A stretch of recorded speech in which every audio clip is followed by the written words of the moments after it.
Alors, on est 1 heure ensemble pour parler des questions de handicap. Donc, moi, je m'appelle Claire Guillemin, j'ai un cabinet de conseil qui s'appelle Politismos, qui en grec veut dire culture et qui veut dire citoyenneté. C'est faire ensemble, faire le travail ensemble. Donc, je fais beaucoup de dialogue sur le travail, de médiation, de gestion des conflits et d'accompagnement aux ressources humaines. Je présenterai au fil de l'eau nos invités. On a 1 heure ensemble et je vais essayer de vous poser des questions rapides avec des réponses rapides pour vous laisser aussi le temps de poser des questions à nos invités. Donc je me limiterai à une seule question. On va parler de handicap, de quelles expériences, quelles réalités pour les personnes en situation de handicap, quelles solutions. Voilà, dans le travail, souvent quand on recrute ou quand on est recruté, alors il y a un discours qui est de dire on cherche toujours des profils atypiques. La réalité, c'est que on recrute souvent les gens qui nous ressemblent et donc, si vous regardez un petit peu les entreprises artistiques et culturelles, eh ben, on a beaucoup de gens qui se ressemblent. Et la différence, c'est un tout petit peu plus compliqué. Ce qui est dommage parce que ce serait une force magnifique. Ça nous apporterait beaucoup plus que ce qu'on pense. Et on est souvent finalement nourri par nos biais cognitifs, nos peurs. La peur de se dire ah, ça va peut-être être plus compliqué, ça va peut-être prendre plus de temps. Et pourtant, ça nous enrichit. Alors la question du handicap, on en a beaucoup parlé pendant les Jeux Olympiques et Paralympiques. Ça a été évoqué tout à l'heure. Et puis on a le sentiment que le sujet a disparu des radars. Il est revenu récemment, je ne sais pas si vous avez lu Le Monde récemment, il est revenu sur le plan politique avec un député qui s'appelle Sébastien Pétavy, qui est en fauteuil roulant, et qui a défendu le 12 mars dernier une modification du règlement intérieur de l'Assemblée nationale, notamment pour supprimer un vote que personnellement je ne connaissais pas, qui s'appelle le vote par assis et levé.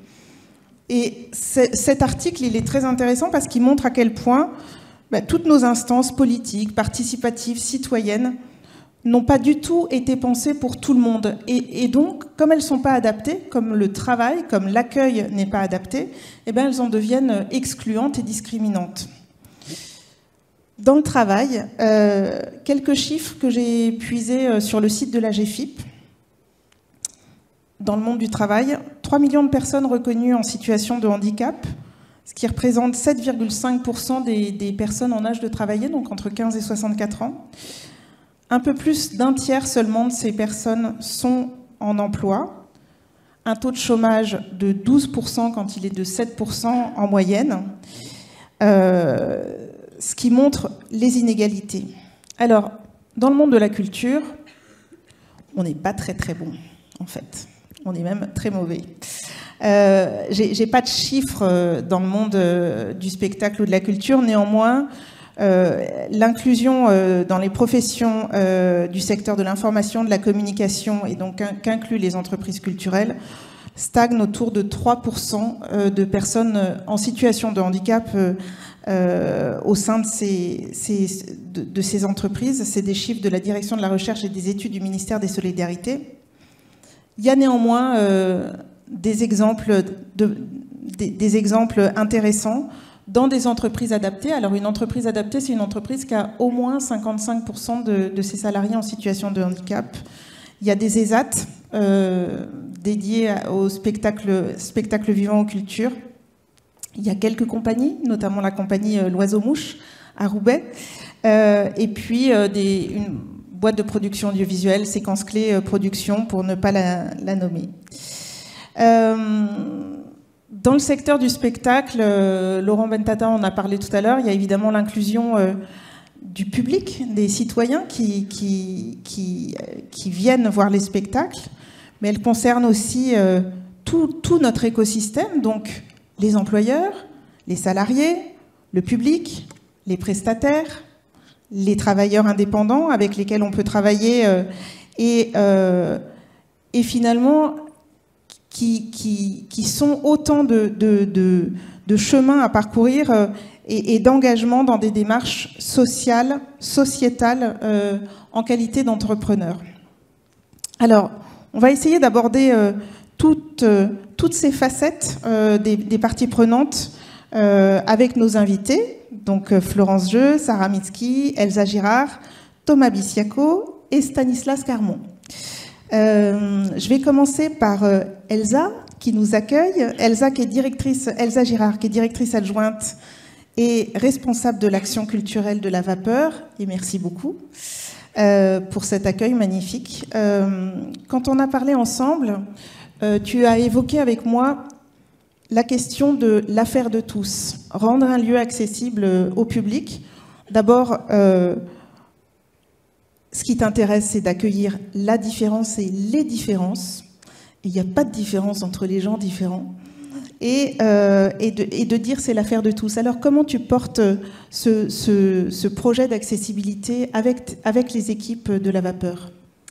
Merci. Alors oui, donc à la Vapeur, c'est depuis 2012 en fait qu'on se questionne sur tout ça.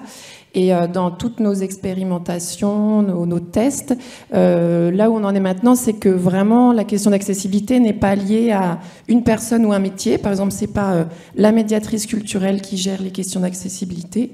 Ça fait partie des axes transversaux. Et donc toute l'équipe se sent légitime à participer, à mettre ses compétences au service de ces questions-là. Pardon, à la fois la direction technique sur des histoires de bâtiments, mais aussi les personnes à la communication, à l'accueil de la billetterie, etc. Ça paraît tout bête de dire ça, mais en fait c'est vraiment important puisque pour être réellement accessible, c'est plein de compétences et puis c'est surtout beaucoup d'énergie parce que c'est beaucoup de questions, c'est assez usant, fatigant et du coup c'est bien que toute l'équipe puisse s'en emparer. Voilà. Comment, peut-être, tu peux nous donner aussi un exemple? Est-ce que toi, tu as des pratiques? Alors, ça m'intéressait aussi de savoir, au-delà d'être spectateur, vous mettez aussi en place des ateliers de pratique artistique? Oui, en fait, maintenant, en fait, on a un peu une petite spécificité ici, c'est qu'on aime bien fabriquer des choses. Par exemple, on a fabriqué des caissons vibrants pour les personnes sourdes ou malentendantes. Vous avez pu tester les gilets pour certains et certaines, c'est la même chose, sauf que vous êtes sur les caissons. On a fabriqué des kits rock, alors on les a pas inventés, c'est un collectif parisien qui s'appelle Brut Pop, qui est assez formidable sur la question de musique et handicap, qui a inventé ces instruments et qu'on a reproduit parce que tout est en accès libre. Et ces deux kits d'instruments nous permettent de faire de la musique un peu partout dans la région.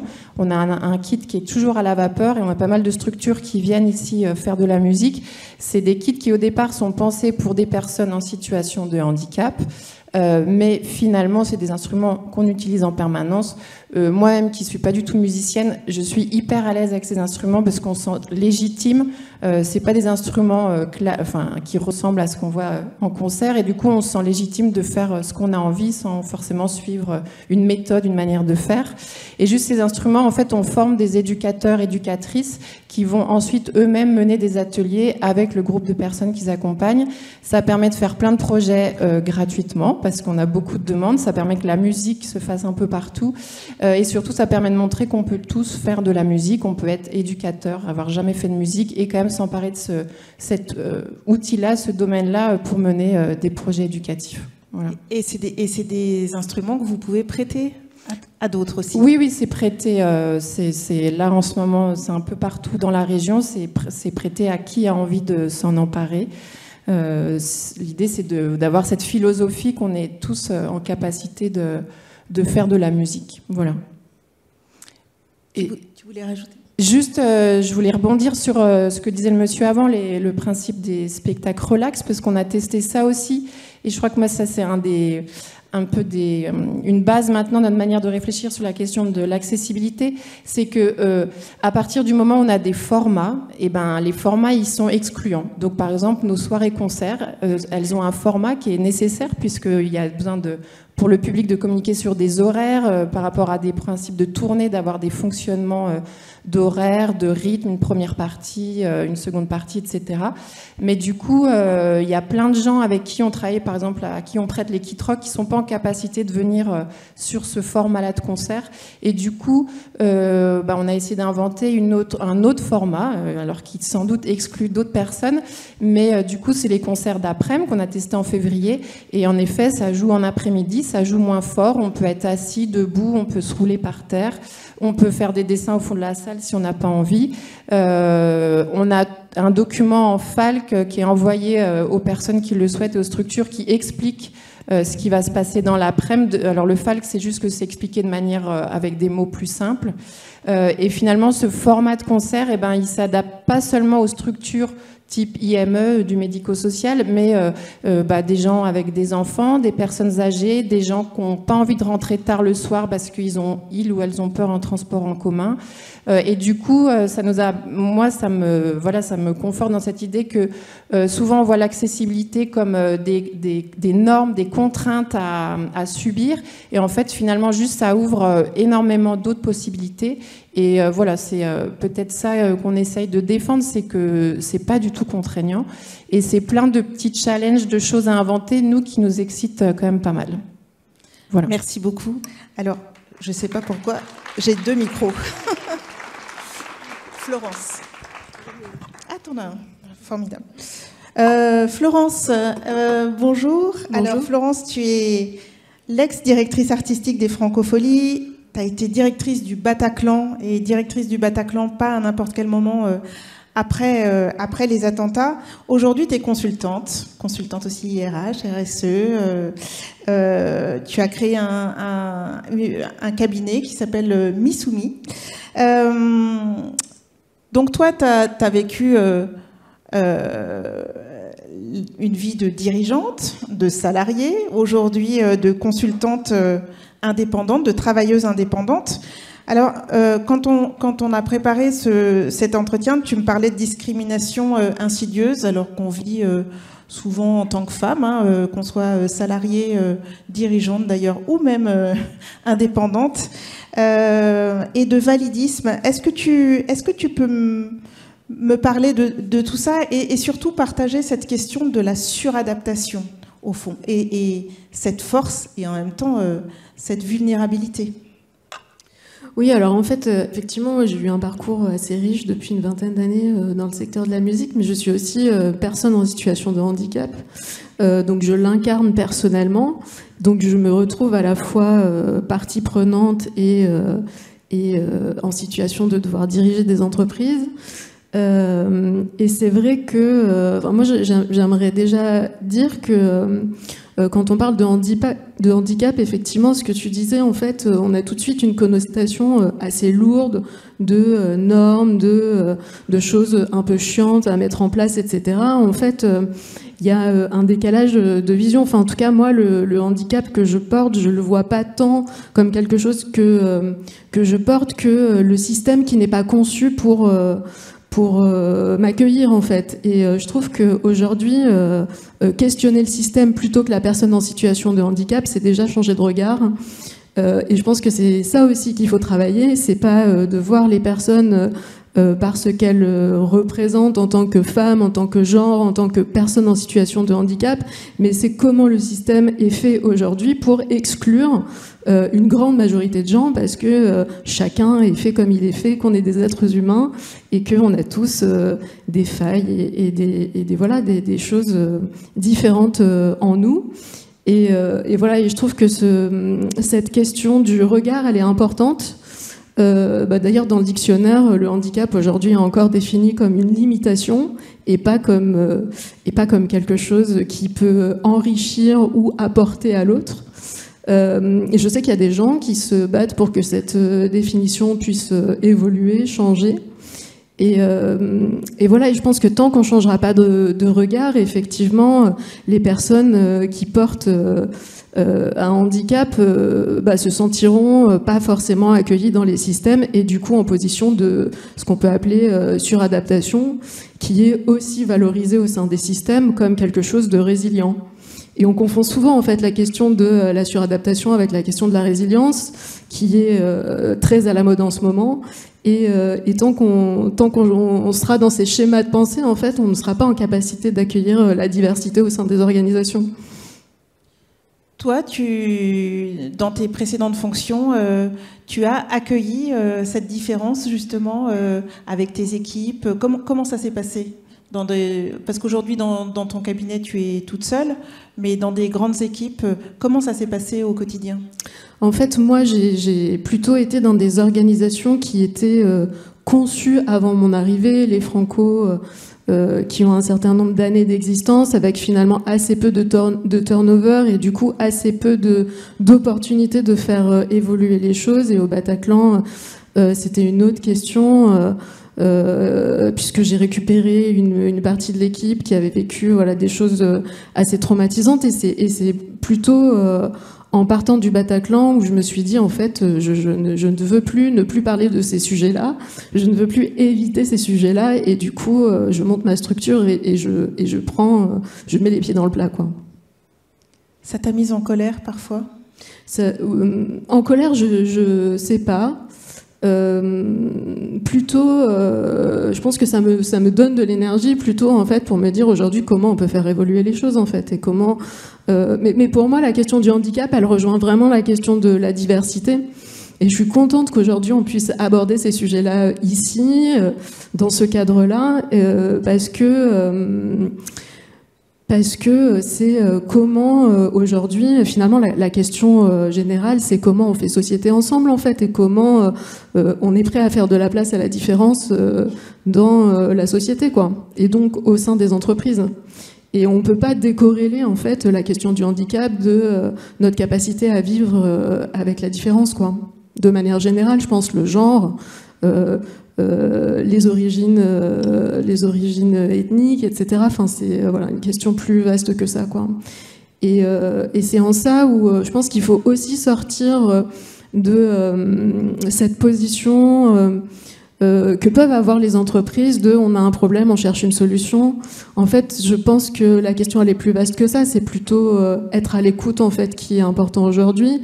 Il y a autant de handicaps que de personnes en situation de handicap. On ne peut pas avoir un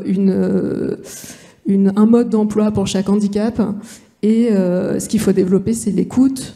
Et être à l'écoute de chacun, poser des questions et être en capacité de s'ajuster, en fait.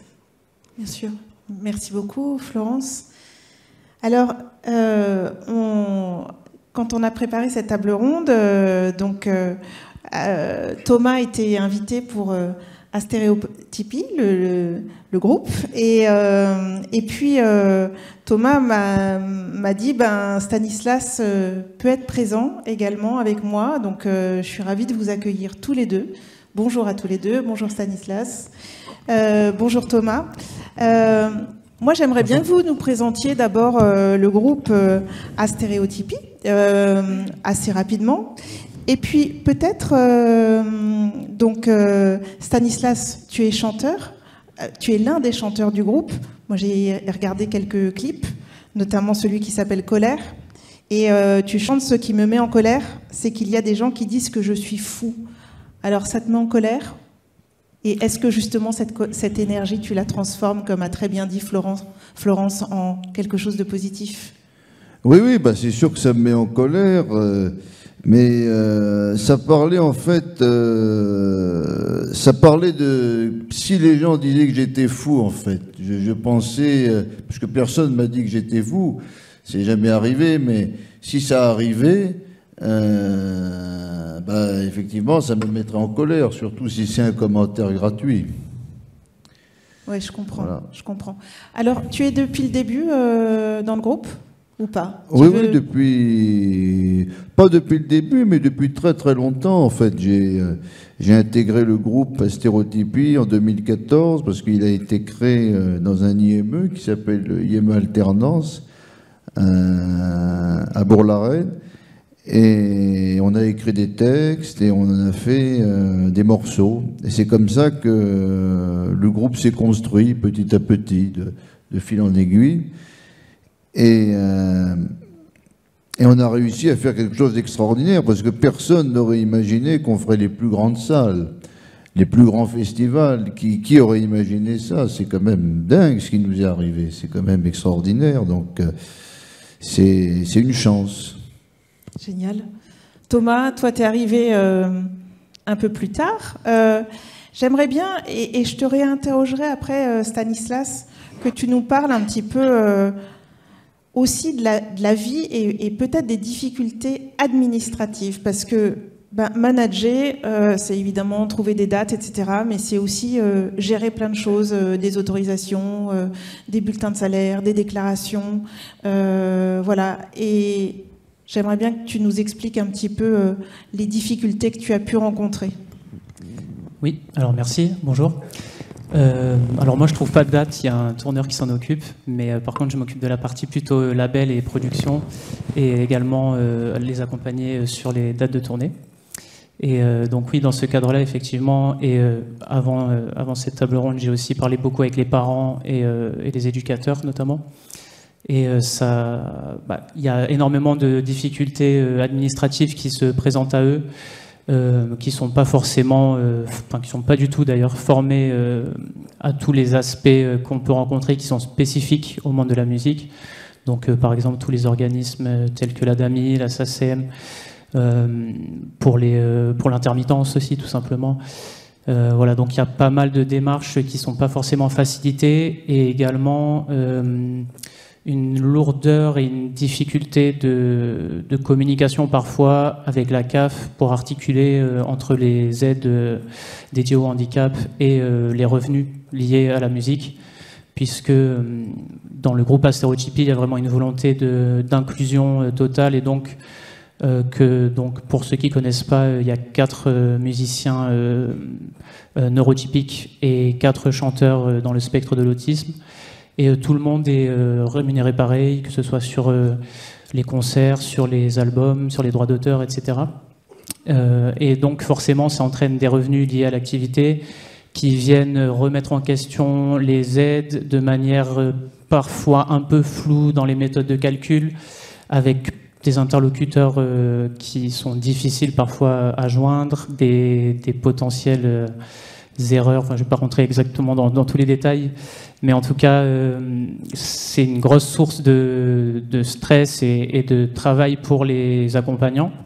Et pour ceux qui ont la chance d'avoir des parents qui sont très présents et qui s'en occupent, c'est déjà pas mal. Par contre, pour ceux, et notamment je pense à un des chanteurs qui est sous tutelle par une association, il faut savoir que c'est des associations, je ne vais pas parler pour toutes les associations, mais en tout cas celles-ci que je connais, qui ont énormément de personnes à encadrer.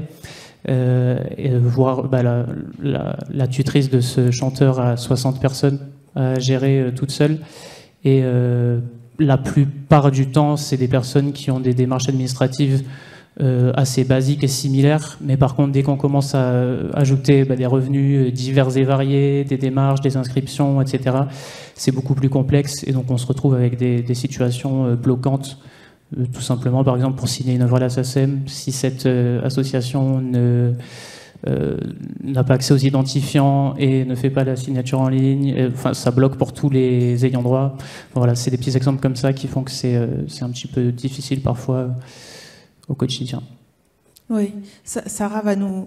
Je te passerai la parole avant, mais peut-être justement, Stanislas, cette vie d'intermittent du spectacle, parce que je pense que tu as tes 507 heures aujourd'hui de travail pour pouvoir être intermittent du spectacle. Oui, je les ai. Ouais. Est-ce que ça a été difficile d'atteindre ce seuil de 507 heures? Parce que je rappelle que pour ouvrir des droits spécifiques d'assurance chômage aux annexes 8 ou 10, il faut avoir cumulé 507 heures de travail et que c'est peut-être un peu plus compliqué d'atteindre ces 507 heures. Et il n'y a pas de dispositif dérogatoire. Oui, ça a été, ça n'a pas été simple parce que il faut faire les démarches administratives et tout. Et c'est beaucoup de travail, mais d'être intermittent en même temps, c'est super parce que quand on est intermittent,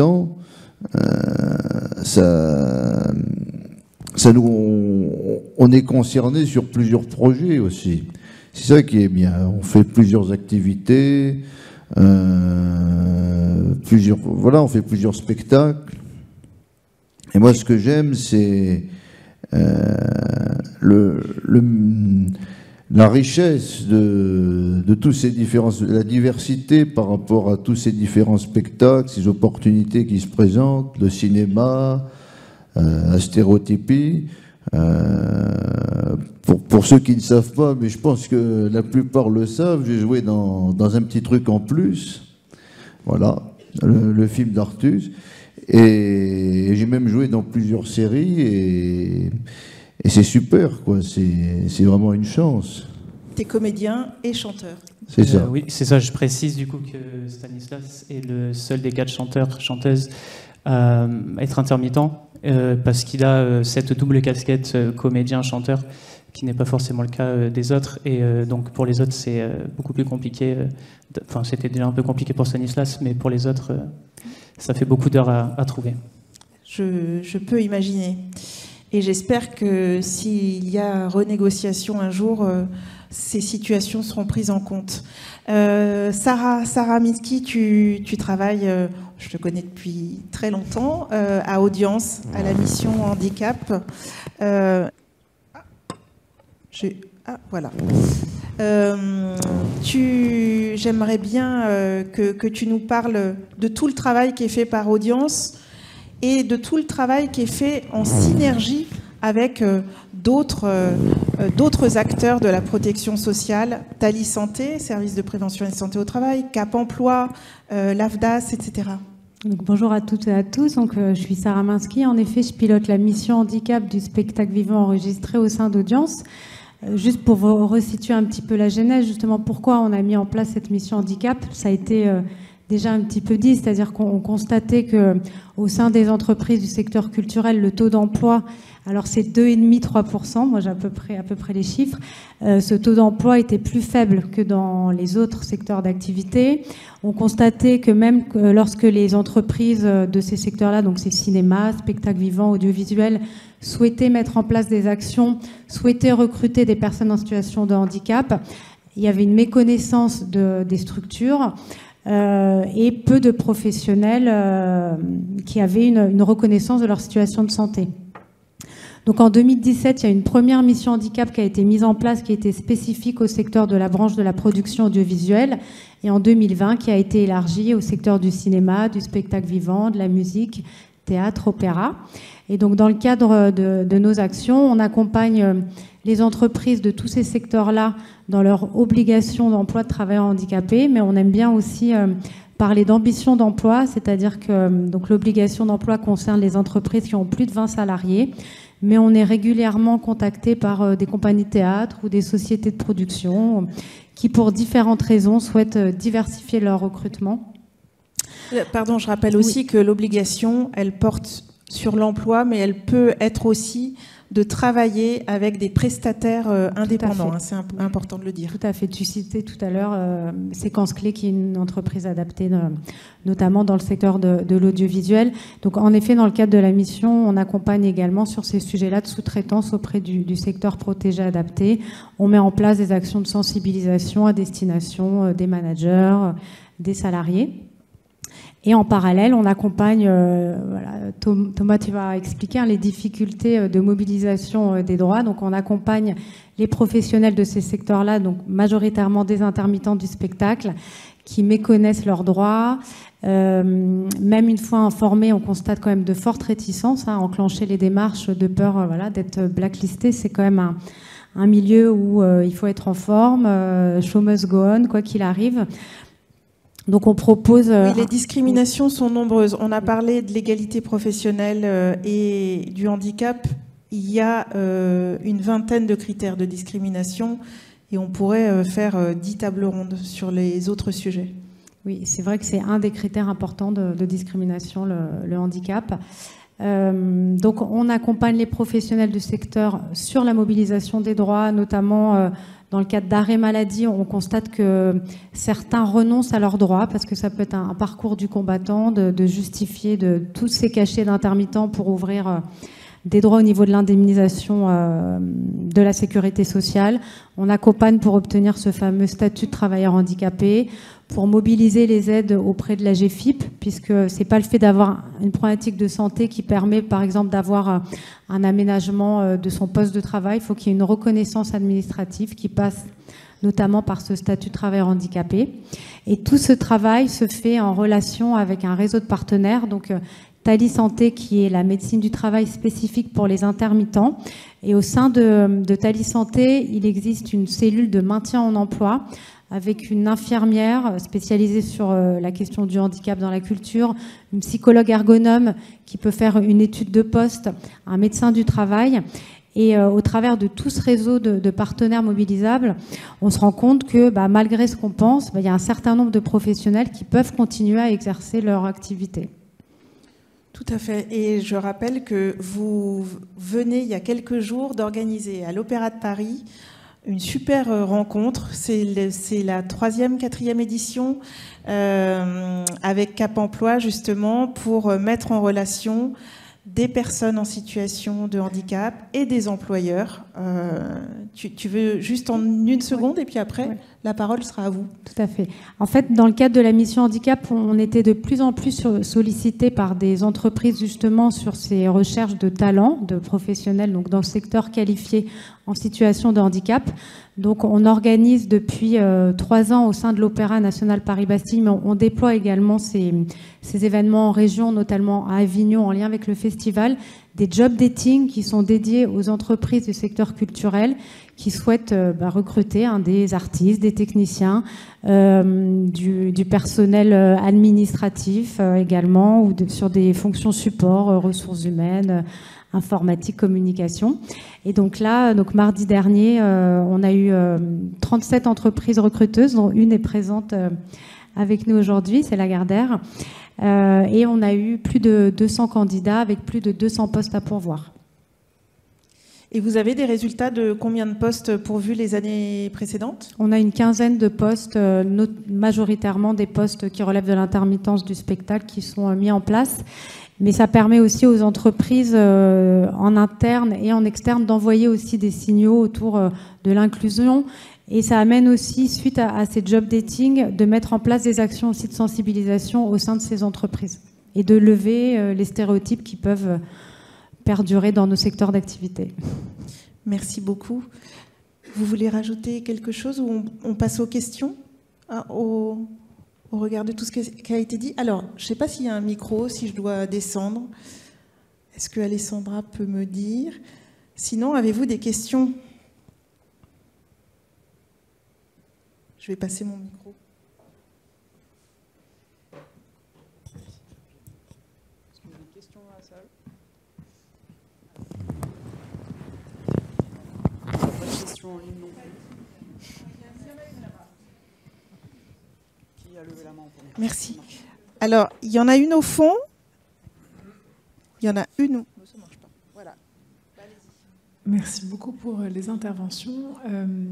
Je prends la parole en tant que concernée, notamment par le handicap.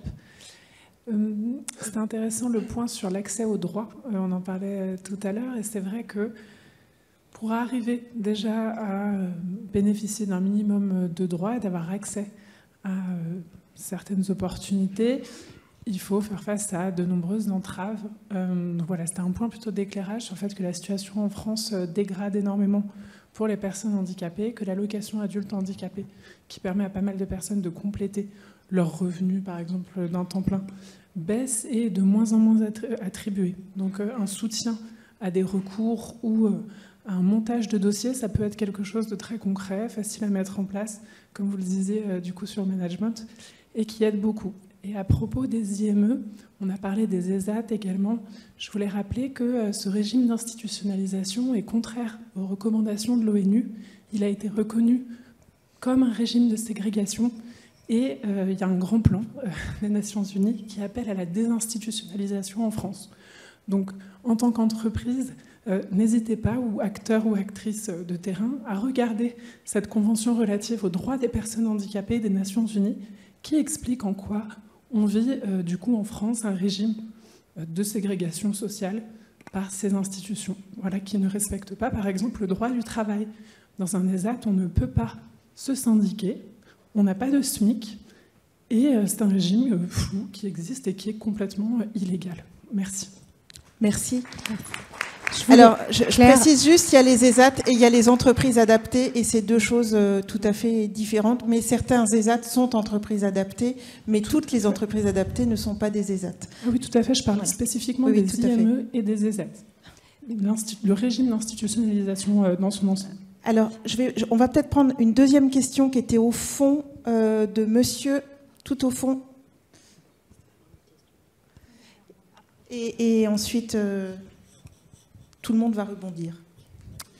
Alors, Yann Rivoal, je suis le directeur La Vapeur et collègue d'Elsa.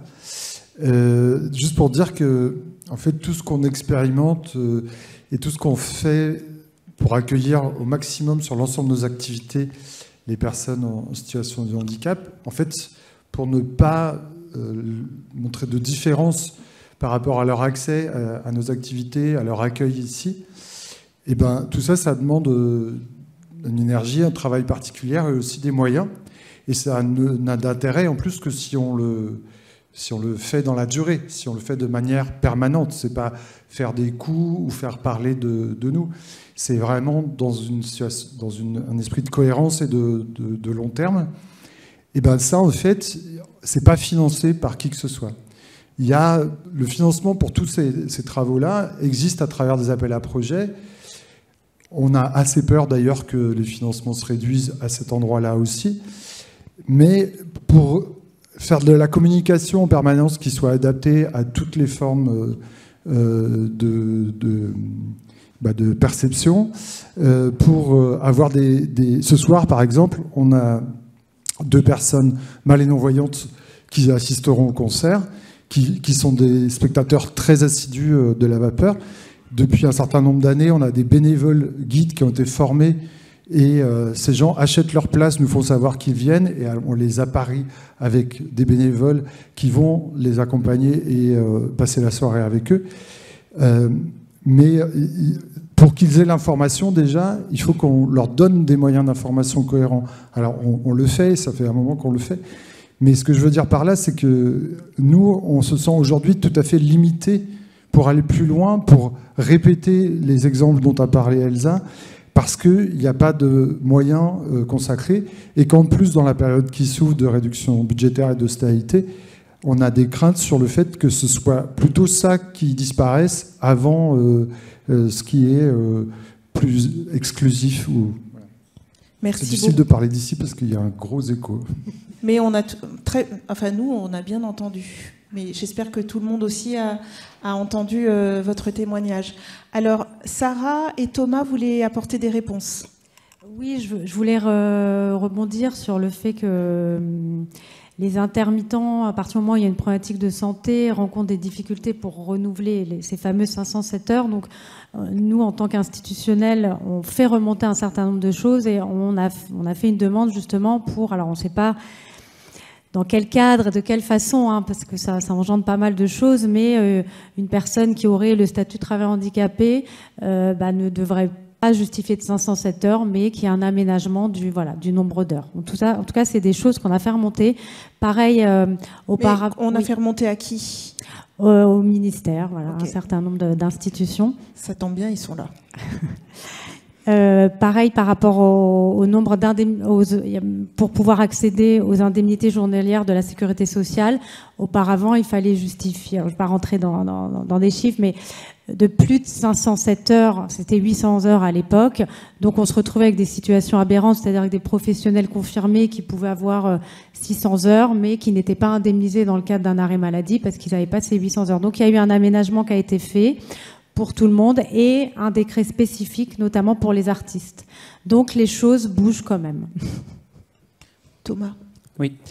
Moi, je voulais rebondir sur la question de l'aide aux adultes handicapés. Et d'autres aident même, notamment avec le témoignage d'une des mamans de la maman d'un des chanteurs du groupe, qui m'a dit qu'il avait une aide. En fait, il est dans une coloc adaptée avec un éducateur ou une éducatrice qui passe chaque jour.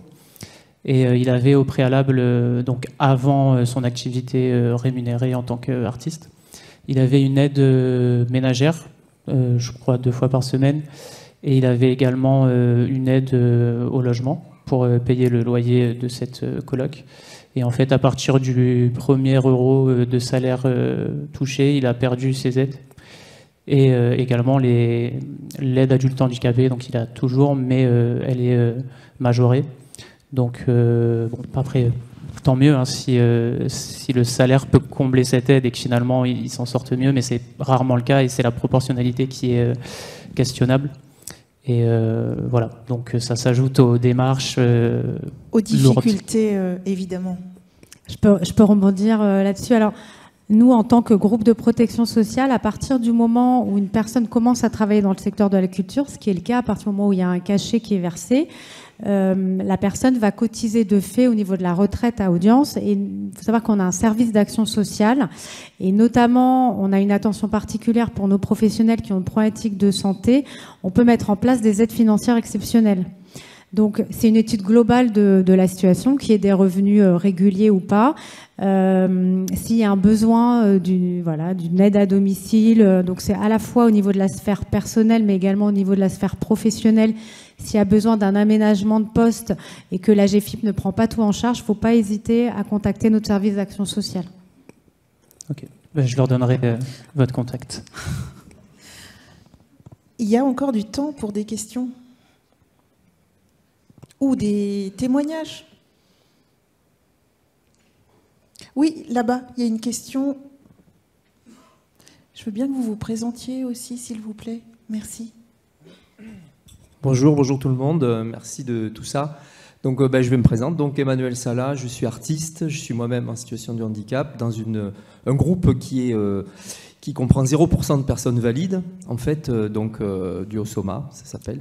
On existe depuis plus de 20 ans et on bricole tout nous-mêmes. Quand je dis bricoler, j'emploie le terme choisi, de manière choisie, parce que par rapport à cette question sur statut d'intermittent ou pas, par exemple, hein, pour être juste sur ça, mais c'est représentatif, je trouve, c'est qu'en fait, vous avez parlé des difficultés administratives de ce statut, effectivement, et la vie avec un handicap peut amener une difficulté à faire un certain nombre de choses, voilà, et que donc, quand on veut malgré tout rester libre de sa vie, on cherche des moyens d'adapter tout ça.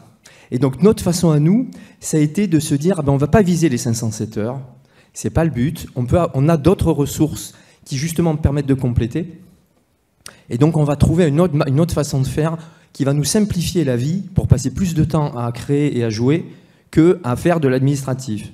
Et donc ça, je donne l'info si ça peut intéresser des gens, parce que évidemment, adapter le statut d'intermittent mettant moins d'heures, c'est un enjeu important. Si ça peut être obtenu, c'est très bien. Et si des gens veulent avoir ce statut pour aussi l'assurance chômage, c'est très bien aussi. Mais il existe un autre statut qui est le statut d'auto-entrepreneur, travailleur indépendant handicapé, dans un certain contexte que nous, on a choisi et qui a aussi ses défauts, bien entendu, mais qui est beaucoup plus simple, mais vraiment beaucoup plus simple à gérer. Et pour nous, ça a été ça le critère. Donc je donne cet exemple pour dire que la question du handicap, surtout quand on veut, qu'on vise une certaine autonomie, qu'on vise une façon de gérer sa barque soi-même, ce qui est notre cas, en fait, c'est chercher des solutions qui vont être... Ok, aucune solution n'est parfaite, mais c'est des solutions qui sont plus satisfaisantes et qui permettent en fait de se dégager l'esprit, voilà. Et donc, je voulais juste intervenir pour dire que ce qui est intéressant avec la question du handicap, c'est qu'en fait, ça nous amène à trouver des solutions différentes, enfin en tout cas à les chercher, et du coup il y a la question de l'autonomie par rapport au handicap est très importante. Comment j'arrive à garder une autonomie, une liberté d'action en tenant compte de mes contraintes.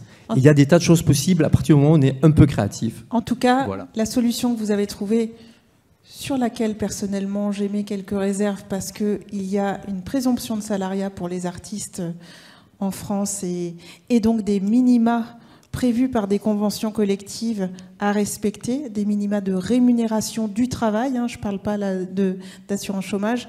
Voilà, mais Florence voulait apporter un complément à ce que vous venez de dire. Je vous remercie pour votre témoignage. Je voulais rebondir sur deux choses. La première, c'est que effectivement, on voit souvent le handicap comme étant un coût ou un poids, etc. En fait, quand on est une personne en situation de handicap et qu'on est en position de suradaptation permanente, ce qui est le cas dans nos sociétés, on ne peut pas vraiment faire autrement, on apprend à développer une super créativité. Et du coup, ça, c'est vraiment un point de vitalité, je trouve, et qu'on n'a pas forcément toujours à l'esprit. Et donc, intégrer des personnes en situation de handicap, c'est aussi ouvrir un champ des possibles et de créativité assez important au sein des équipes. Et la deuxième chose, c'était, oui, juste préciser ce statut de TIH, en fait, qui est assez peu connu. Donc, travailleur indépendant handicapé, qui permet aux entreprises donc de plus de 20 salariés qui doivent payer leurs cotisations, leur obligation d'emploi auprès de l'AGEFIP, peuvent remplir leur obligation d'emploi avec des TIH, donc avec des prestataires indépendants, en fait, ce qui est le cas, par exemple, de ma société, et donc peuvent déduire jusqu'à 30% des factures de prestations. Et voilà, là aussi, il y a un levier, puisqu'il y a de plus en plus de prestataires indépendants et que c'est moins compliqué de revendiquer peut-être un statut, une reconnaissance de travailleur handicapé avec ce statut-là. Merci pour cette information. On peut prendre encore une dernière question ou témoignage. Oui. Répondre à ce que vient de dire Florence. Sophie, moi, je m'appelle Sophie Waltefel et je travaille pour la Chambre syndicale des éditeurs de musique. Merci pour tout ce que vous avez dit. Évidemment, on ne peut qu'y être sensible et continuer d'être à vos côtés pour essayer de faire avancer toutes ces causes qui ne devraient pas en être tellement ça devrait être évident. Mais tu vois, Florence, quand tu dis qu'il y a ce dispositif pour les entreprises de plus de 20 salariés, bah, de fait, sur les 200 adhérents de la CSDM, il y en a 195 qui ne sont pas concernés. Et c'est vrai qu'on est dans un secteur où on a beaucoup de petites entreprises. 95%. Merci Claire. Donc je voulais juste alimenter. Ouais, j'ai totalement on n'est pas en contradiction. Ouais, c'est juste sûr. Que quand bien même moi j'ai aussi des adhérents qui, mon champ, les entreprises sont tellement petites qu'elles peuvent même pas atteindre à ça, et c'est encore plus compliqué dans les problématiques des petites entreprises d'aller dans ces difficultés supplémentaires, parce qu'effectivement il y a aussi un côté difficulté supplémentaire. Je veux certainement pas le dire. Enfin, vous comprenez ce que je viens de dire. Voilà. Alors, en fait, c'est pas des dispositifs qui sont dédiés, peut-être que ça a été mal compris, aux entreprises qui ont plus de 20 salariés. C'est-à-dire que l'obligation d'emploi ne concerne que les entreprises qui ont plus de 20 salariés. Comme je le disais tout à l'heure, on accompagne aussi des entreprises qui ont des ambitions d'emploi. Donc, toutes les entreprises peuvent recruter des personnes en situation de handicap, faire appel au secteur du travail protégé adapté, donc les ESAT, les entreprises adaptées, aux travailleurs indépendants handicapés. Oui, on est d'accord. Et c'est pas parce que c'est une petite entreprise qu'elle ne doit pas avoir des obligations. Mais ma voisine Christine Lidon, ancienne présidente de la SACEM, me reparlait aussi des VHSS. Dans mes entreprises d'édition musicale, on a très peu de délégués parce que, encore une fois, l'entreprise est tellement petite qu'on ne peut pas nommer un délégué. De référent. Merci Claire. De référents. Donc heureusement qu'il y a des initiatives comme celle d'audience qu'évidemment on diffuse à notre champ, mais demander à mes sociétés d'édition musicale où ils sont parfois maximum 1 ou 2 de nommer des référents, ça ne peut pas... et c'est pas parce qu'on n'a pas de référent qu'on n'a pas de problème de VHSS, parce que je regarde Corinne Setki qui me regarde. Je rends le micro.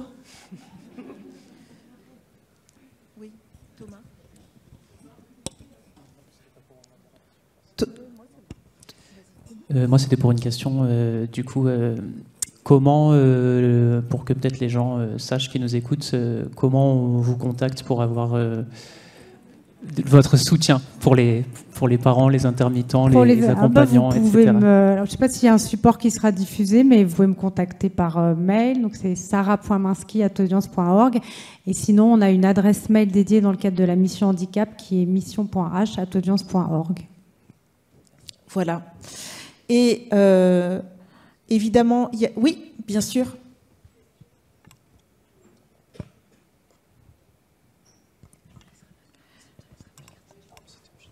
Ça marche.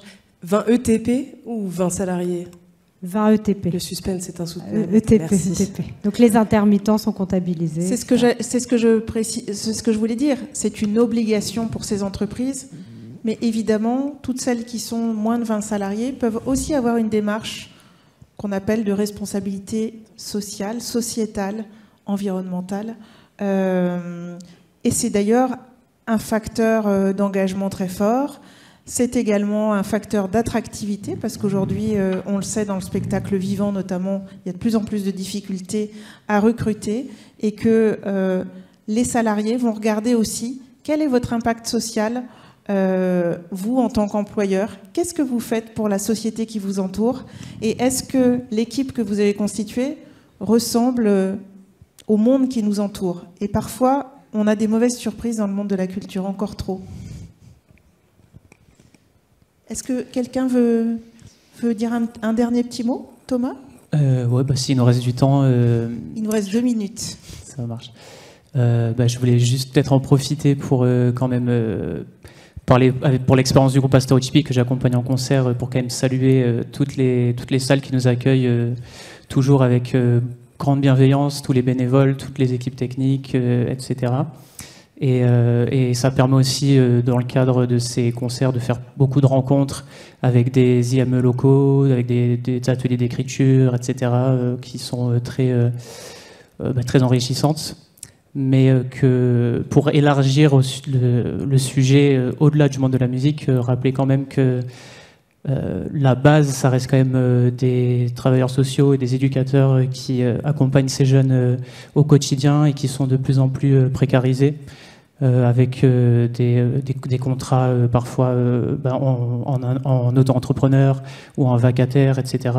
Très peu de moyens, beaucoup de difficultés au quotidien, et que les initiatives comme celle-ci, Astérotypie en l'occurrence, qui part d'un atelier d'écriture, repose sur les épaules d'éducateurs qui à un moment se sont bougés et ont mis à disposition leurs ressources personnelles pour créer ce genre de projet, qu'il faut que ça soit au niveau institutionnel un peu plus valorisé et soutenu au niveau financier, humain, etc. Merci beaucoup. Et peut-être, Elsa, ce que tu me disais aussi quand on a préparé, c'est que toutes les actions que vous menez collectivement avec l'équipe, rien ne serait possible sans les associations aussi avec lesquelles vous travaillez, et que c'est vraiment un travail de réseau et de longue haleine avec ces associations. Oui, du coup, j'ai pas dit tout ce que je pensais dire, mais bien évidemment, nous, ce qu'on revendique à chaque fois, c'est qu'on n'est pas des professionnels du handicap, de l'accessibilité, et tout ce qu'on le fait évidemment en partenariat, que ça soit avec des grosses institutions, des petites assos, ou juste parce que on est à l'écoute de personnes qui fréquentent le lieu. Moi, j'ai bien aimé quand tu as parlé d'écoute. Voilà, en fait, on est à l'écoute de ces gens, de nos partenaires, et c'est comme ça qu'on en est là aujourd'hui. Voilà. Juste pour ajouter une dernière chose justement par rapport aux prestataires de mise en accessibilité qui ne sont pas forcément facilement identifiables.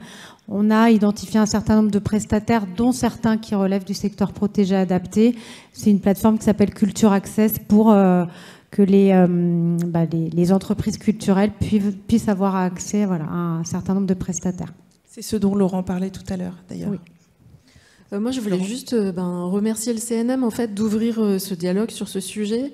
Je pense que c'était important de faire évoluer les assises de l'égalité et de l'inclusion.